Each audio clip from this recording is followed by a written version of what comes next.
acara 129 100 meter wanita AU. Di nomor 1 475 Nur Farah Isyara dari Sukma Johor. Nomor 2 297 Nur Damia Dausha dari Sekolah Sukan Malaysia Tunku Mata Ismail. Nomor 3 167 Ormila Octavia dari Sekolah Sukan Malaysia Sabah. Nomor 4 85 Nur Kesha Kristina dari MSN Selangor.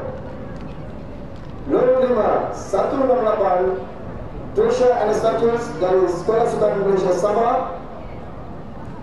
Nomor 6 166 Dayanpur Nur Syafinas dari Sekolah Sukan Malaysia Sabah. Nomor 7 473 Nur Kalisha dari Sukma Johor. Dan di nomor 8 412 Iman Arisha Alia dari Bijuara. 100 meter wanita AU.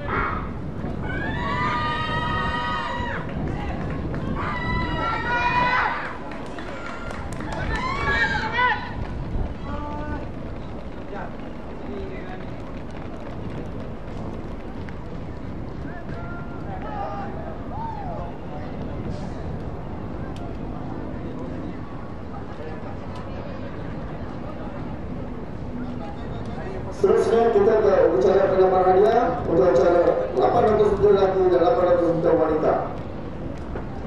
800 meter